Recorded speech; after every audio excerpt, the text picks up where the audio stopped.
Bonsoir Stéphane Valéry. Bonsoir Madame Thomel, bienvenue dans ce nouveau café de Paris. Merci de m'accorder cet entretien. Alors nous nous trouvons justement au cœur du triptyque Casino, Hôtel de Paris, Café de Paris. Quelles ont été les grandes étapes de cette métamorphose ? Oui, vous avez raison de parler de ce triptyque. Moi, j'ajouterais ce triptyque magique qui a contribué à construire la légende de Monte-Carlo. C'est, je crois, l'achèvement effectivement de la rénovation de la place du Casino d'abord, puis de l'Hôtel de Paris qui a été profondément aussi modernisé et rénové. Cette place, elle s'est profondément métamorphosée avec la destruction du Sporting d'hiver et la création il y a quelques années aussi du One Monte-Carlo. Donc on peut dire aujourd'hui effectivement qu'elle a achevé sa mutation. Elle est connue dans le monde entier et je crois que effectivement l'apothéose, ça a été l'ouverture de cet iconique établissement, le premier créé par la Société des Bains de Mer, le Café de Paris déjà en 1868. Alors un établissement merveilleusement bien restauré qui garde tout son charme. Cela a été difficile de respecter les volontés de tous ? Oui, bien sûr, parce que c'était un sacré challenge de réussir à recréer l'ambiance donc du café de Paris traditionnel tout en innovant. Je crois que le studio anglais, donc Collins, qui a été en charge de la décoration, a fait un super travail et a bien respecté les attentes de nos clients et bien sûr des dirigeants de la SBM. Car n'oublions pas qu'il y a aussi un casino dans ce bâtiment. Ce bâtiment, ce n'est pas que la brasserie, la nouvelle brasserie du Café de Paris.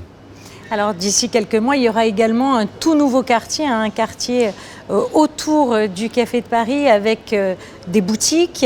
Et il y a une volonté de la part de la SBM d'élargir ce quartier ou peut-être un souhait de la clientèle également ? Oui, il y avait avant tout, l'objectif c'était de réussir l'ouverture de ce nouveau Café de Paris. Je crois que unanimement, tous les visiteurs qui ont déjà pu profiter de cet établissement reconnaissent que la décoration est un grand succès. Nous sommes là installés au rez-de-chaussée, donc c'est vraiment l'esprit brasserie parisienne du 19e siècle. Mais ce bâtiment, c'est aussi désormais, ça va bientôt être un ensemble de 7 boutiques de prestige qui ouvriront au printemps. Et puis, ça va aussi, au printemps, être le deuxième étage de la fusée Café de Paris. Ça sera l'ouverture de ce très attendu aussi restaurant Amazonico, qui est un concept très festif autour de l'Amazone, avec de la musique, de l'animation et de la cuisine brésilienne notamment. Les équipes de la SBM ont largement été mobilisées. Comment elles ont été plongées dans ce concept ? C'est un très gros challenge de transférer donc le Café de Paris qui était provisoirement installé depuis 19 mois dans la salle Empire. Donc il y a eu une bonne semaine de préparation dans le nouveau bâtiment. Mais on peut commencer à dresser un bilan puisqu'on a ouvert le 14 novembre. On a voulu que ce soit autour de la fête nationale, puisque le prince souverain et la princesse Charlène ont officiellement clôturé cette inauguration, si je puis dire, cette semaine d'inauguration en venant eux-mêmes dans ce Café de Paris le 22 novembre. On peut dire après une semaine que le premier bilan est très positif, puisque si on compare les résultats à ceux de l'année dernière à la salle Empire, le chiffre d'affaires a plus que doublé, rien n'est acquis. Il y a un effet bien sûr de curiosité lié à l'innovation, mais nous sommes, je crois, sur la bonne voie et les échos qu'on reçoit de nos clients sont excellents. Puisque vous parlez de bilan, justement, durant ces 9 derniers mois, il y a eu énormément de rénovations, de changements. Quel bilan dressez-vous de ces 9 derniers mois ? Oui, alors ça fait d'ailleurs presque 10 mois maintenant que j'ai accédé à la présidence déléguée de la SBM. Et je me suis attaché, bien sûr, à respecter ma feuille de route avec 2 priorités principales. Le développement international. A été créé donc un poste de directeur du développement international et un résultat est là déjà.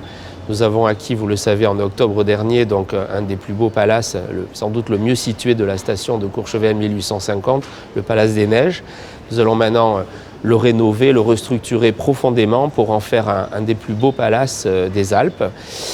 Et puis, parallèlement, j'ai recruté un directeur du développement immobilier, puisque l'autre priorité pour nous sera d'accentuer, d'accélérer encore le développement de l'immobilier en principauté à Monte-Carlo sur des terrains qui appartiennent à la SBM.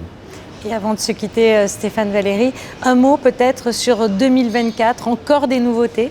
Un gros défi pour nous au début d'année, au printemps, c'est évidemment l'ouverture des 7 boutiques de prestige du Café de Paris et l'ouverture d'Amazonico. Donc autre grand défi pour nous, il faudra réussir. J'ai un scoop à vous donner, ça date de quelques minutes, mais la date de l'ouverture d'Amazonico est décidée, validée par le prince souverain. Ça sera le 4 avril donc prochain. Le 4 avril, on donne rendez-vous à tous les téléspectateurs pour venir découvrir à Monaco ce concept. Et puis, dernier point important pour nous dans ce bâtiment, on s'y est engagé, ça sera à l'automne, en octobre prochain, la réouverture du Moods, qu'on appellera le New Moods. Et je sais que c'est aussi très attendu de recréer une salle de spectacle vivant, de musique vivante, peut-être aussi certainement d'ailleurs de comédie, club et d'humour. Donc tout ça pour octobre et toujours ici, au-dessous, donc dans les sous-sols du Café de Paris. De belles perspectives donc pour la SBM. Merci beaucoup Stéphane Valéry de m'avoir accordé cet entretien.